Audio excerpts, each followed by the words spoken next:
উঠে আসলো আমাদের সাজিদ ভাই, তার হাতের মধ্যে মনে হয় একটা মাছ, সে মাছ ধরে আনছে। মাছটা হলো পুঁটি মাছ। আসসালামু আলাইকুম এভরিওয়ান, আশা করি সকলে ভালো আছেন। আজকে আমি একা নই, আজকে আমার সাথে আছে আমার বন্ধু সিফাত, রিফাত, সাজিদ। আমরা 4 বন্ধু মিলে আজকে মেঘনা নদীর পার মাছ ধরবো। তো দেখতে থাকুন আমাদের 4 বন্ধুর মাছ ধরার ভিডিওটা। অন্তর পুইরা গেল কবে, ধোকায় ডুইবা নিল নদে, আমার ভাঙা তরি নাহি লাগে। আজকে মেঘনা নদীর পার আমাদের সাথে মাছ ধরবে আমাদের রিফাত ভাই, আমাদের সিফাত ভাই আর আমাদের সাজিদ ভাই। এর পাশাপাশি আমাদের এলাকার ছোট ভাই বেড়াদার গুলো এসেছে। আজকে ওদেরকে নিয়ে আমরা মাছ ধরবো। সবাই রেডি তো? করিলি তুই আমারে মিথ্যা শিখালি। আমাদের শহর থেকে আগত সাজিদ ভাই এখন আমাদেরকে দেখাবে যে নদীর পার কিভাবে মাছ ধরতে হয় ডুব দিয়ে। তো সাজিদ ভাই এলাক সবুজের মতো নদীর পার ডুব দিবে আর একটা মাছ ধরে আনবে।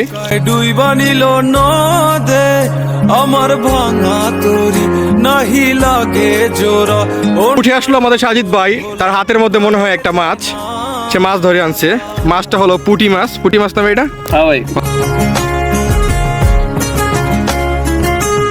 আমাদের সাজিদ ভাইয়ের পর সিফাত ভাই দেখাবে কিভাবে গর্ত থেকে ডঙ্কুর মাছ ধরতে হয়। এখন জোয়ারের সময় হয়তো মাছ পাওয়া যাবে না, তবুও সিফাত ভাই চেষ্টা করে দেখবে এখানে মাছ আছে কিনা।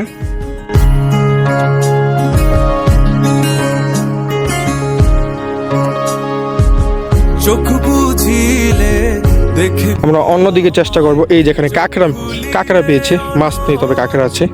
আমরা অন্যদিকে চেষ্টা করব, দেখবো মাছ আছে কিনা। এখন জোয়ারের সময় এখানে পানি বেশি, তাই ডঙ্কুর মাছ ধরা যাবে না। আমার শয়নে তোরে ছাড়া কিছু আসে না, কি যে জ্বালা আমার ভাঙা তরি নাহি লাগে জোড়া।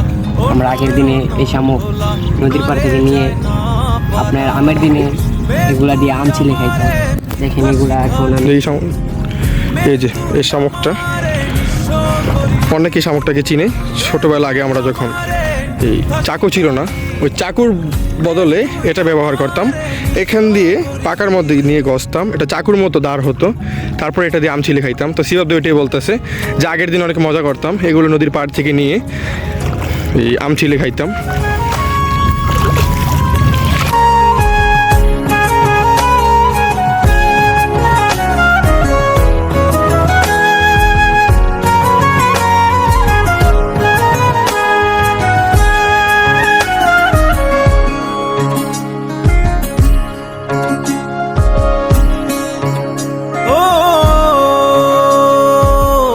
যথা মোরে বুঝিলি ভুল, শুনলি নয় আপন কথা।